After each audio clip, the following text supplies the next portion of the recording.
Welcome to Lights Out. I'm John Weiss, And I'm Andy Henderson. and today we're going to talk about supply chain. Andy and I wanted to talk about this because a lot of times on this series, we focus a whole lot on what happens within the four walls of a factory and things that happen very close to the manufacturing execution. But there's a whole lot of importance going on in the supply chain itself.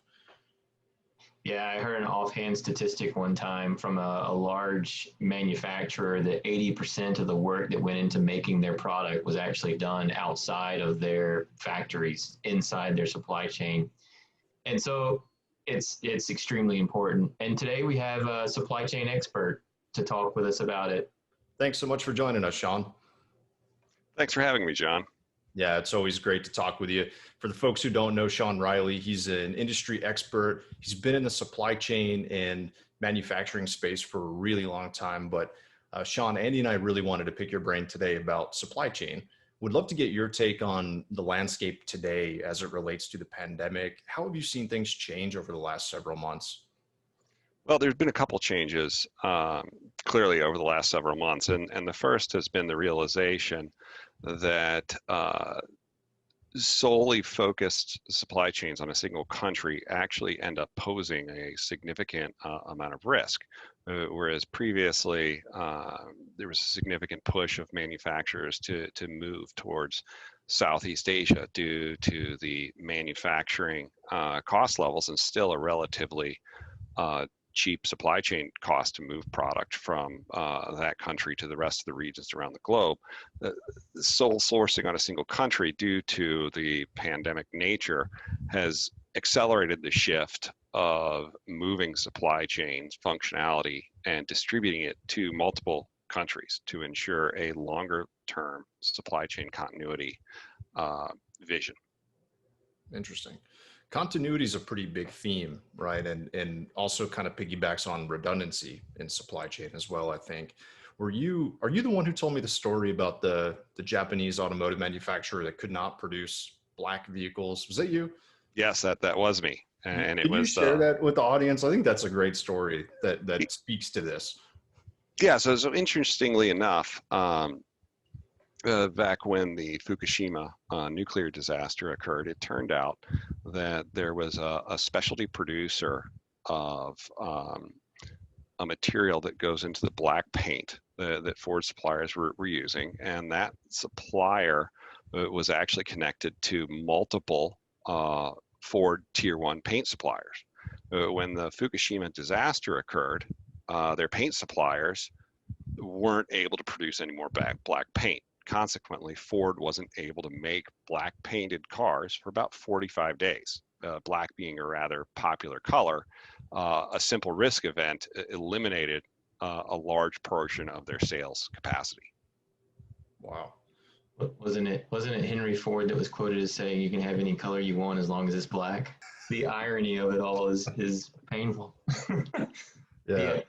I was working for another large industrial at the same time, around the same time, and one of the things they ended up doing was creating like a risk matrix, and looking at weather patterns, or natural patterns, so things like overlaying it on a world map where earthquakes, tsunamis, hurricanes, tornadoes, all those things are where the risks are high. Geography speaking, and then placing their sole supply, the single suppliers, or the suppliers who are single source, the ones who are the only ones who provide some type of component, and then working to try and de-risk the ones that were single source and in a high risk area for some sort of natural disaster. So it was an interesting time for a lot of people. When that occurred, I think I saw some changes in thoughts and mentalities, and that kind of one of the questions I wanted to ask was just, we're all about technology here. So what are some technology trends that you see that maybe have come up that were gaining steam probably before the pandemic, that the pandemic has accelerated, or have come up mostly because of the pandemic?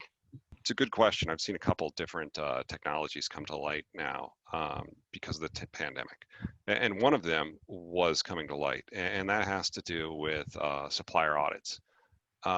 It was beginning to be realized that the once a year, once every 2 year audits of supplier performance and work practices uh, really just weren't good enough.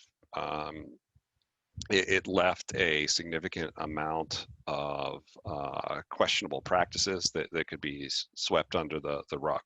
So looking at a technology that's come into play for that is IoT, but believe it or not, to be able to understand how workers are being used in suppliers from a remote perspective without having to have procurement professionals go and perform an on-site audit, as well as understanding and looking at worker processes. So understanding how those processes are being executed. And while you can claim that, hey, there's been ISO certification that's been around for years and that can fix this problem, it's different when you have to prepare your processes for a single time ISO certification as opposed to I actually have somebody that can view my process repository, understand changes that are being made to it, or understand lack of interaction with those particular processes. And that's really where they want to understand, is this being followed, is this being used, or is this something that is being given lip service to and not truly being followed? Hmm. So you mentioned IoT in there. I guess in the most extreme sense of this new visibility that's being exposed in the supply chain, I would think that the most extreme level would really be suppliers are now providing real-time data to some of their largest customers so that they can see in real time inventory levels, when things are going to ship, even performance in production. Is that accurate? Is that happening today? It is happening, as well as by unit quality, so that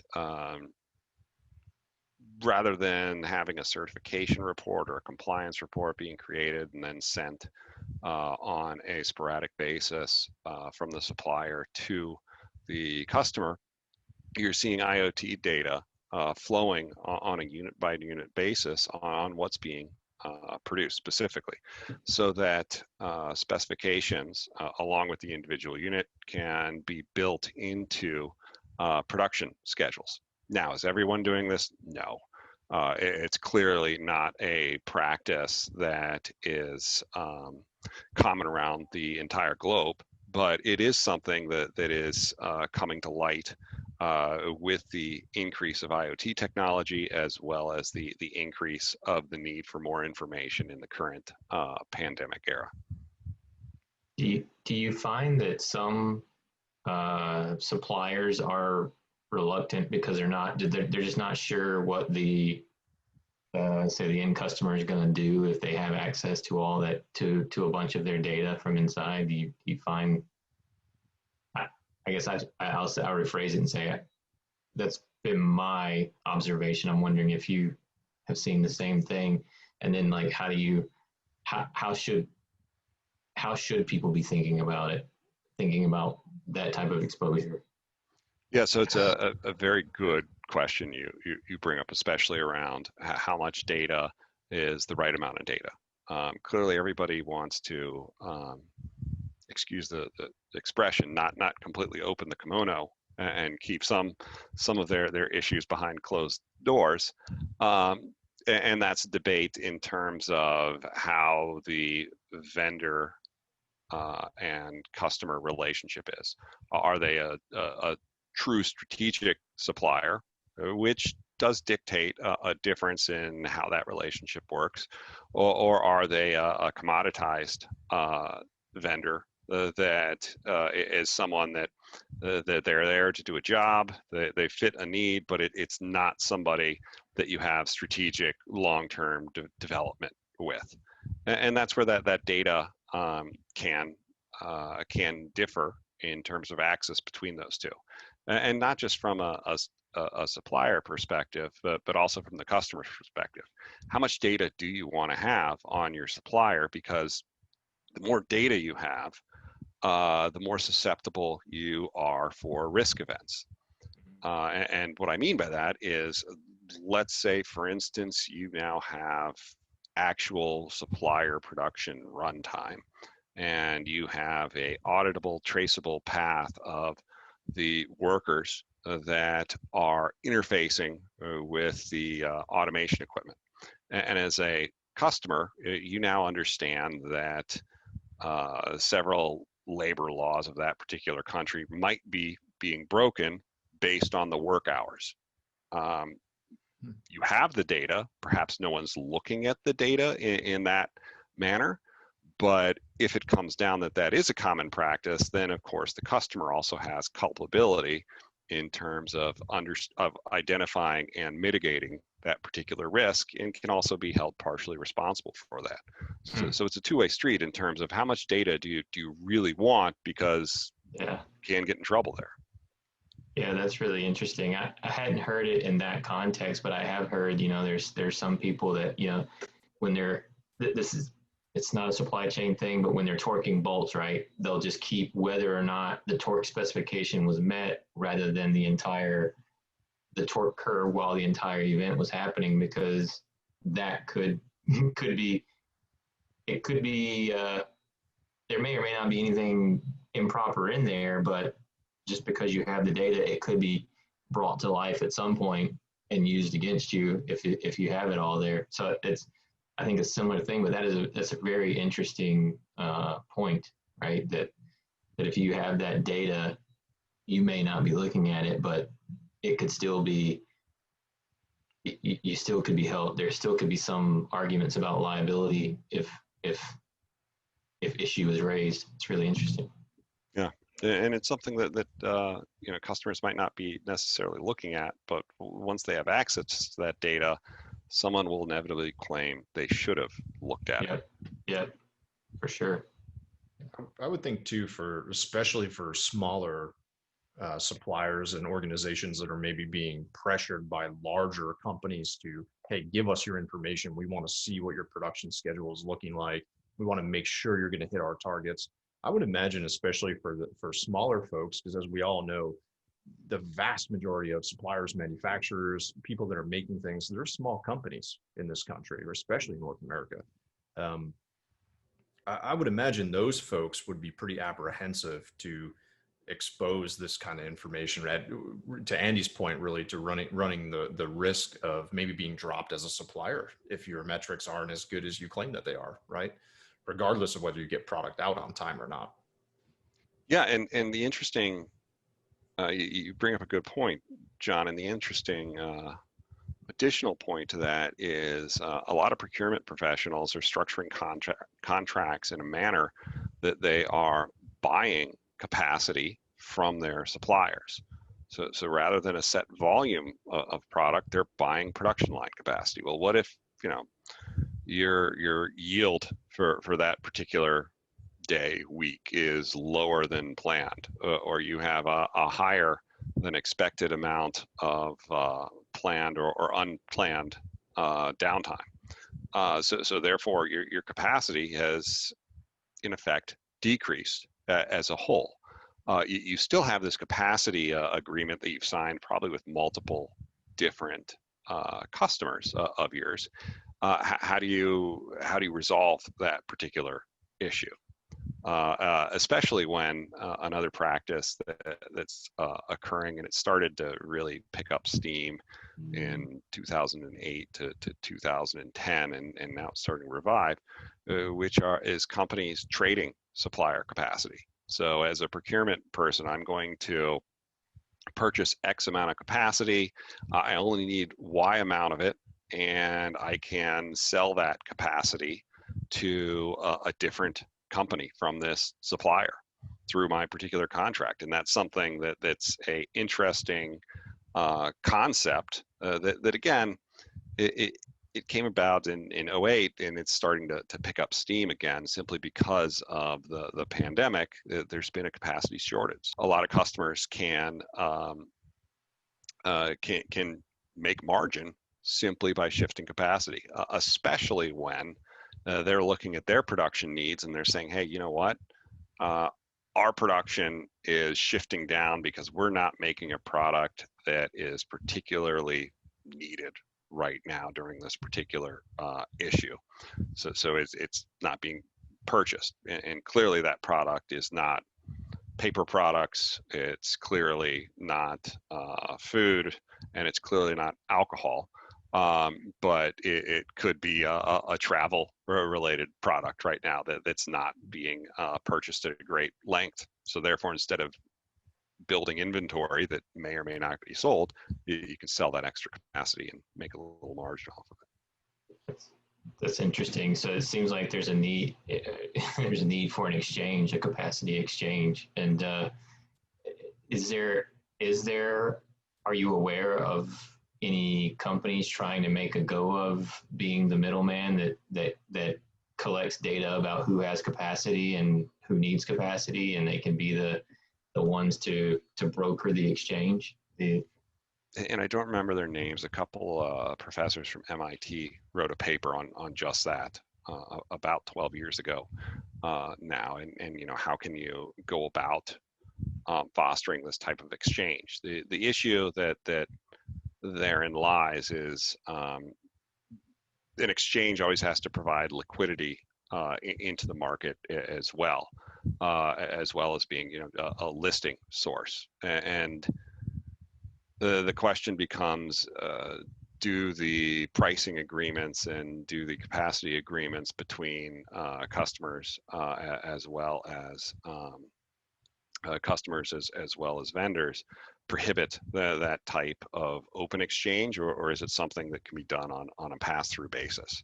And a lot of companies just aren't fit to manage that type of variability in their operations, which is also interesting because as you see an ever increasing rise in the industrial Internet of Things, advanced automation, as well as additive manufacturing continues to take hold.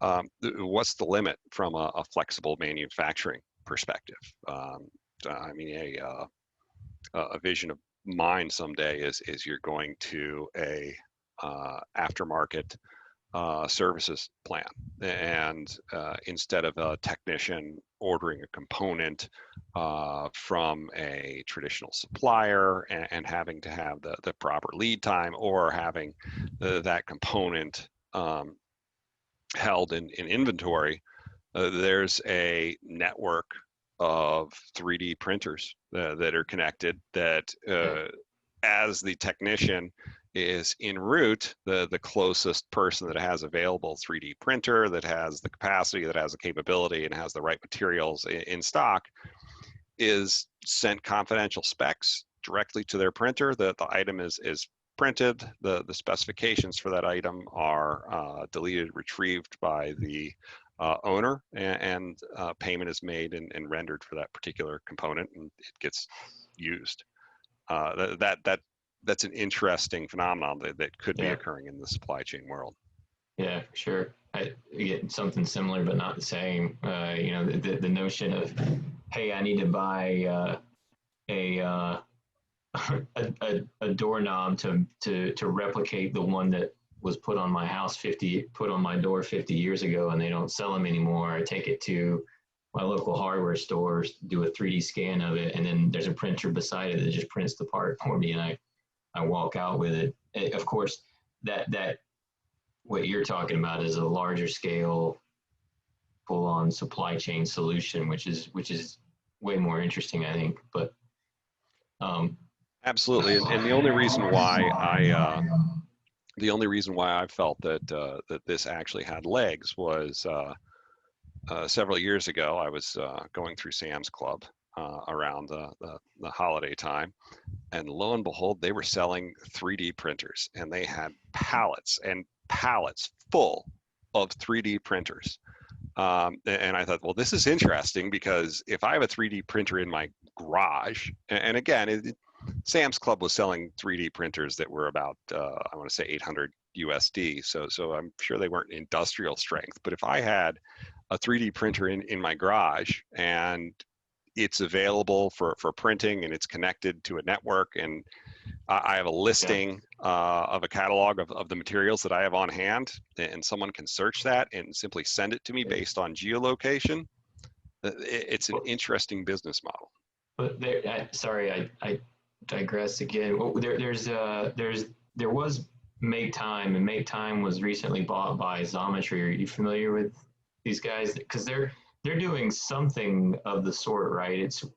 There's a suppliers would go on, and I think it's mostly around machine shops, or when I was looking for it, it was mostly around machine shops. But going on and saying, I have this capability on my machines and have excess capacity, and then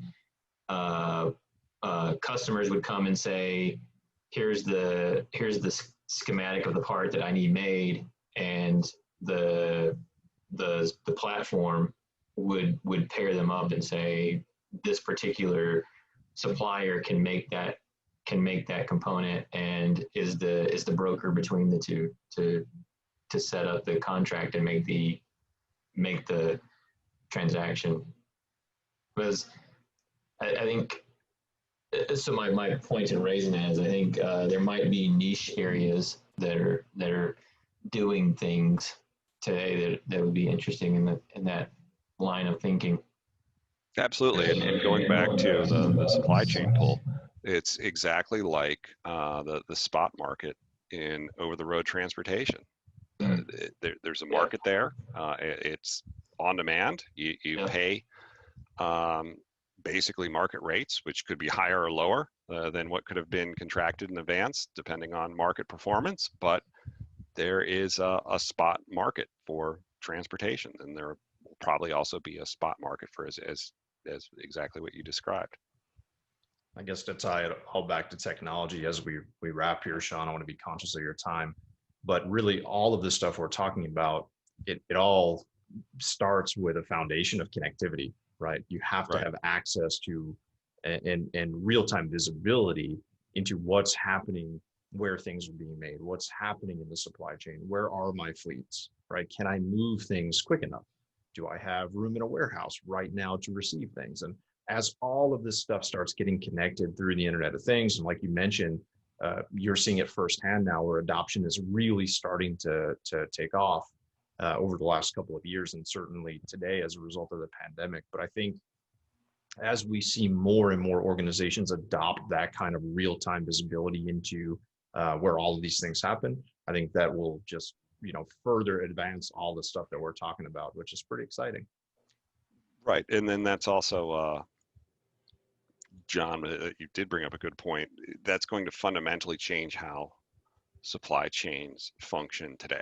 Right now, there's a significant amount of time spent planning, obviously, and then there is almost an equal amount of time, if not more time, spent on execution.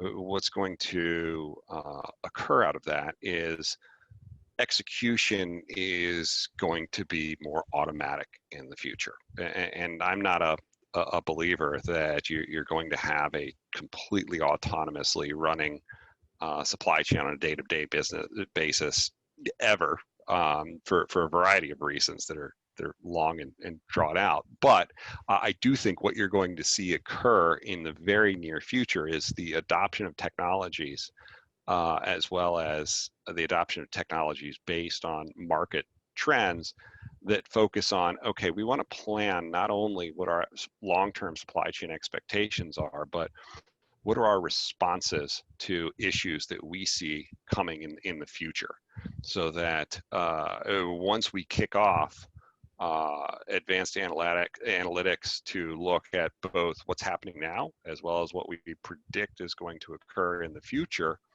we want the prescriptive actions to be taken without a person. We want that. We want, again, going back to the 3D printing example, we want those instructions to be sent automatically. We want to leverage that market and search the market for availability automatically. We want the contract to be executed automatically. We also want to have controls around that. So perhaps, again, if something is outside of our control limits for being too wacky for us to stand at that particular time, we want somebody to review it and take action. But other than that, we want it to be completely automated and executed without somebody touching it. Really interesting stuff. Sean, really appreciate you joining today. For all of our listeners, don't forget, like and subscribe, and we'll see you next time. Thanks, everybody. Thanks for having me, guys. Thanks.